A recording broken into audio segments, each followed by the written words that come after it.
முதல் பொதுக்கூட்டம், அரசியல் பொதுக்கூட்டம் இது.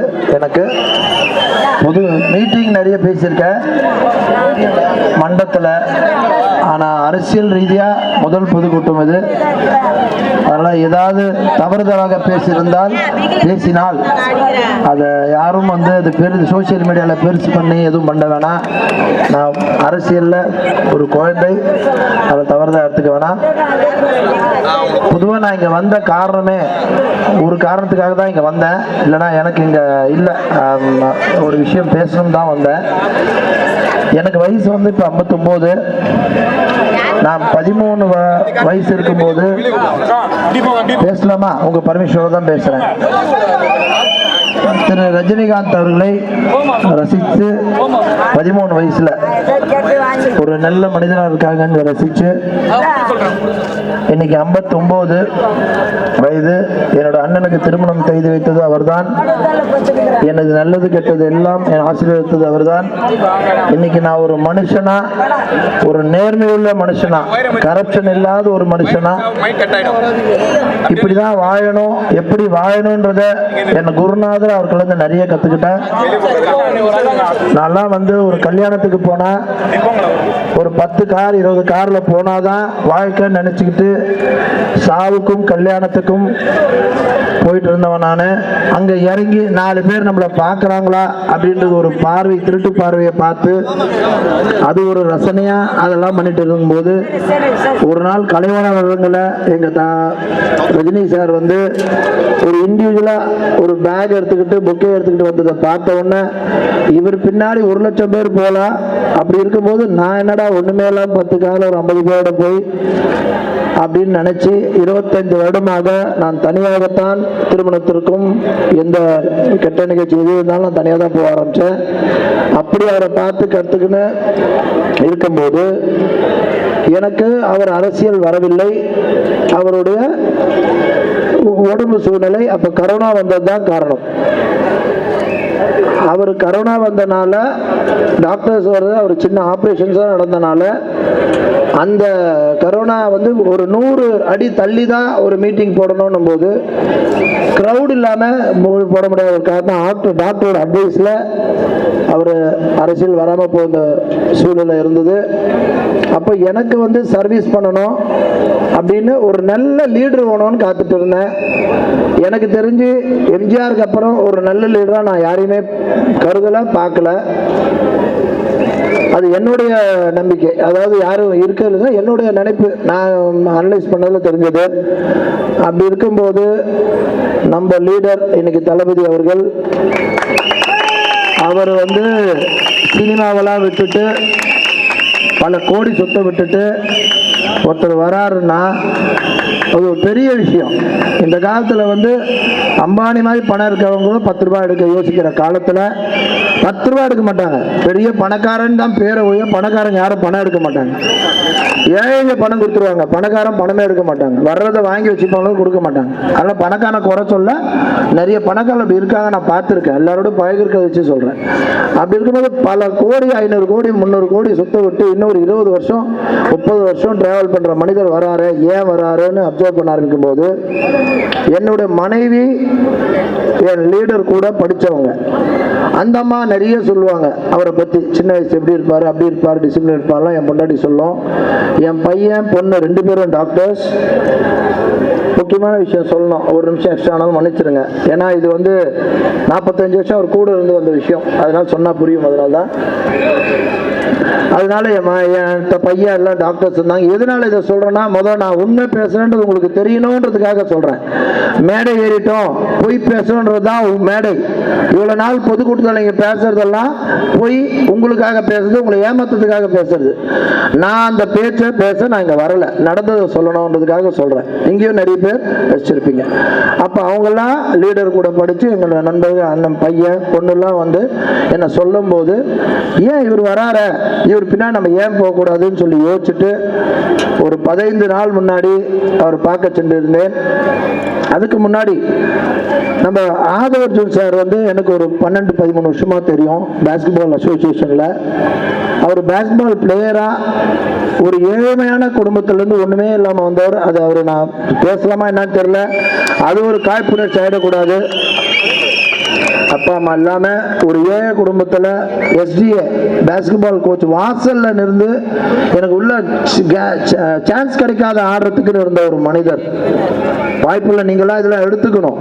வாய்ப்புல ஒன்றும் இல்லை, அப்பா அம்மா எல்லாம் நினைக்காதீங்க, இந்தியாவில் நினைச்சா முடியுன்றது ஒரே ஒரு உதாரணம் ஆதவர்ஜுன். அப்படி வந்து வந்து வந்து இப்போ நம்ம லீடர் வந்தது 2 வருஷமா தான், 3 வருஷமா அரசியல் வந்திருக்காரு, மக்கள் நலனில் தான் இருந்தார். அப்போ ஆதவ் சார் எங்களை பேசும்போதெல்லாம், நான் இப்போ ரஜினி மன்ற மாவட்ட செயலராக இருக்கும்போது தலைவரை பற்றி எப்பயுமே எங்களை புகழ்ந்து பேசி, நான் தலைவருக்காக நலத்திட்டங்கள் செய்யும்போது நிறைய பணமும் கொடுத்து, அண்ணா ஏன் எங்களை நல்லா இருக்கேண்ணா, ஏன் எங்களுக்கு கொடுங்கண்ணே, புடவை வாங்கி கொடுங்கண்ணே அப்படின்னு 5000 புடவைகள், ஸ்கூல் பேகு பசங்களுக்குன்னு வாங்கி கொடுத்து எங்கள் ரஜினி சார் மன்றம் நடத்தும் போது அவரும் ஒரு என் கூட இருந்து சாருக்காக பண்ணவர் தான் ஆதவர்ஜுன். அப்படி பண்ற மனிதர், எங்களை அவ்வளவு பெருமையா பேசுற மனிதர். இப்போ ஒரு இஷ்யூ வந்து அன்னைக்கு போராட்டத்தில் அவர் பேசுறதா பெரிய சர்ச்சைகள் இருக்கு. அந்த சர்ச்சைகள் வந்து நான் அங்க இருந்தேன், அவர் கண்டிப்பா தவறுதலா பேசியிருந்தா அதே மேடையில் ஏறி எனக்கு அது புரிய வைங்க, ஏன் இப்படி பேசுன்னு கேட்டிருக்க தைரியம் எனக்கு இருக்கு, கேட்டிருப்பேன். ஆனா அவர் இன்டென்ஷனா பேசலன்ற ஒரு காரணத்தால நேரா பார்க்கறதுக்கும் பேப்பர்ல படிக்கிறதுக்கும் வித்தியாசம் இருக்கு.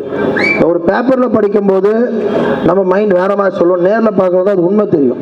நான் தான் நின்று அந்த 45 வருஷமா ரஜினி சார் கூட இருந்தவன் எப்படி விட்டு கொடுத்துருவான்? நான் இன்னைக்கு லீடரோட வந்தனால என் ஒய்ஃபை நாளைக்கு திட்டினா விட்டுருவேனா, என் பையனை திட்டினா விட்டுருவேனா, என் நண்பனை திட்டினா விட்டுருவேனா? அது மாதிரி 45 வருஷம் அவர் கூட இருந்தவன் நான் எப்படி உணர்வு இல்லாமல் இருக்குமா ஒரு ஜஸ்ட் ஒரு 10 நாள்ல? அப்போ அவர் இன்டென்ஷனோட பேசுறதை தெரிஞ்சுக்கிட்டேன். அவருக்கு ஒரே ஒரு இது, அன்னைக்கு நடந்தது போராட்டத்தை பத்தி. அந்த போராட்டத்தில் திமுகவை இது பண்ணி பேசும்போது அவர் உணர்ச்சி பூர்வமா இந்த சொசைட்டியை மாற்ற முடியாத இயக்கத்தில் இருக்கவங்க வார்த்தை தவறி வரலாம். அப்படி வந்ததா தான் நான் கருதுறேன். அந்த மாதிரி ஒன்றும் இன்டென்ஷனே பேசல. அதனால எனக்கு என் ரசிகர்கள், நான் இவ்வளவு 45 வருஷம் இருந்தனால முந்தா நேத்து என் ரசிகர் மன்ற மாவட்ட செயலாளரை நேத்து ரிசைன் பண்ணிட்டேன். ஏன்னா ஒரு இதில் இருக்கும்போது இருக்கக்கூடாது, ரிசைன் பண்ணிட்டேன். ஆனால் ஒரு அற்புதமான மனிதர் ரஜினி சார், இதில் எந்த மாற்றமும் யார் சொன்னாலும் நான் ஏற்றுக்க மாட்டேன். அவர் பயந்தாங்கோலி கிடையாது, போராட்ட குணமுடையவர். இல்லைன்னா அன்னைக்கெல்லாம் நிறைய பேரை எழுத்து குரல் கொடுத்த மனிதர். அவரெல்லாம் போராட்ட குணமுடைய மனிதர். அப்படிப்பட்ட தைரியசாலாம் நீங்க பார்க்கவே முடியாது. அதனால என் பழகின இதுல 45 வருஷம் பழக இருக்கின்ற உரிமையில அவரை பத்தி நான் சொல்றேன். எனக்கு ஆதவர்ஜுன் சாரை வந்து ஒரே ஒரு கோரிக்கை மட்டும் வச்சுக்கிறேங்க. நான் கூட இருந்தேன், எனக்கு தெரியும் உங்களுக்கு இன்டென்ஷன்லன்னு தெரியும். ஆனா பப்ளிக்கா எனக்கு நீங்க எந்த எண்ணத்துல பேசுறீங்க அப்படின்றது எனக்கு தெரிஞ்சுக்கணும்னு ஆசைப்படுறேன். நான் ரசிகரா இவ்வளவு வருஷம் பழகி இருக்கேன், 45 வருஷம் குடும்பமா தமிழ்நாடு மொத்தம் பழகி இருக்கேன். ஆனா உலகத்தில் இருக்க எல்லா ரஜினி ரசிகர்களுக்கும் ஒன்னே ஒன்று சொல்றேன், ரஜினி சாரை பத்தி யாராவது இதுல எது பேசினாலும் உங்க சார்பா நான் கேள்வி கேட்பேன். உங்க சார்பா ஏன் பேசுங்கன்றது புரிய வைங்கன்னு கேட்பேன். அதனால உலகத்தில் இருக்க எல்லா ரசிகருக்கும் சொல்றேன், உங்க சார்பா நான் டிவி கேல இருக்கிறேன்றத புரிஞ்சுக்கிட்டு எந்த மேற்கொண்டு எதுவும் இல்லாமல் புரிஞ்சுக்கணும்னு நினைக்கிறேன். நான் விட மாட்டேன். அதே மாதிரி எனக்கு இன்னைக்கு ஆதவர்ஜுன் சார் சார் உங்களை தான் எனக்காக அது எங்க ரசிகர்கள் ரொம்ப வருத்தப்படுறாங்க, நீ ஏதோ தப்பா பேசுற மாதிரி. அது மறந்து போச்சு பாருங்க, சாரி சார். அதான் முதல் மேடை, மன்னிச்சிருங்க, பொதுக்கூட்ட மேடை, அரசியல் மேடை. நான் வந்து 10 நாள் முன்ன பார்க்க போனேன், லீடரை பார்க்க போனேன். நான் லீடர் தான் சொல்லுவேன் அவரை. ஏன்னா ஆல்ரெடி ரஜினி சார் தலைவர் பேசுறதுனால அந்த தலைவரை சொன்னா நல்லா இருக்காதுனால தான் லீடர்னு சொல்ல ஆரம்பிச்சேன். அதனால வந்து அவர்களை போறேன், உள்ள போய் உட்கார்ந்து பேசுறேன். ஜாயின் பண்ணலாமா வேணாமா யோசிச்சு போய் உட்கார்றேன். முன்னேறும் போது இது ஆல்ரெடி ஒரு சின்ன இஷ்யூலாம் போச்சு. நிறைய பேர் நம்மளை பிரித்து விடுறதான உலகமே இருக்குது. அது மாதிரி எதுவும் நடக்குதுன்னு இருக்கு. நம்ம சாரோட உட்காந்து ஒரு 40 நிமிஷம் பேசும்போது அவர் கேட்டேன், சார் ஒரே ஒரு கோரிக்கை என்ன அப்படின்னாரு. சார் 45 வருஷம் ஒரு மனிதனோட இருந்துட்டேன் அப்படின்னு சொல்லி என் செல்போனை கூட எடுத்து காமிச்சேன். அவர் முன்னாடியே ரஜினி சார் போட்டோ தான் வச்சிருந்தேன். வருஷத்துக்கு ஒரு நாள் டிசம்பர் 12 உங்க பிறந்தநாள் அன்னைக்கு, அவரோட பிறந்தநாள் அன்னைக்கு நான் கோயிலுக்கு போயிட்டு நல்ல திட்ட உதவிகள் பண்ணிட்டு பேப்பர் ஆடு கொடுக்கறது என் வழக்கம். அதை நான் செய்யலாமா அப்படின்னு கேட்டேன். என்ன சார் இப்படி சொல்றீங்க? நானும் அவரும் ரசிகருங்க. எனக்கும் தலைவர் அவரு, எனக்கும் தலைவர் இது. அதனால அதெல்லாம் இங்கெல்லாம் கிடையாதுன்னு சொல்லி நீங்க ஸ்கிரீன்ல கூட அதே வச்சுக்கோங்கன்னு சொல்லி அப்படி சொன்ன அடுத்த நிமிஷம் இப்படிப்பட்ட லீடர், பொறாமை இல்லாம, எதிர்ப்பு இல்லாம, யாரும் எதிர்க்காம அப்படி இருந்த ஒரு லீடர் தான் நம்மளுக்கு வேணும்ன்றனால துண்டை எடுத்து கையில கொடுத்து எனக்கு போடுங்க சார், உங்க கையால போடுங்க லீடர்னு சொல்லி தலையில போட்டுக்கிட்டு கட்சியில சேர்ந்தவன் நானு. அவர்கள் அதையும் சொல்ல வந்தேன், இருக்கிற இடத்துக்கு உண்மையா இருப்பேன், அது மட்டும் சொல்லிட்டு வந்தேன். அதே மாதிரி இன்னைக்கும் சொல்றேன், 45 வருஷம் பழகினால அவரை தலைவரை என்னைக்கும் மறக்க மாட்டேன். அதனால யாரும் தயவு செய்து டிவிக்கு என் லீடர் சார்பாக கேட்டுக்கிறேன், யாரும் தவறுதலா எதுவும் அவரை பேச வேண்டாம் கேட்டுக்கொள்கிறேன். அவரை பார்த்து நம்ம தலைவரே எங்களை சொன்ன வார்த்தை நான் ரசிச்சேன் போனன்றனால யாரும் தவறா பேசி ஒருத்தர் திட்டம் போது சைலண்டா வந்தாலே சண்டை இருக்காது. நீங்க திரும்பி போட்டாதான் சண்டை, திரும்பி போடாதீங்க.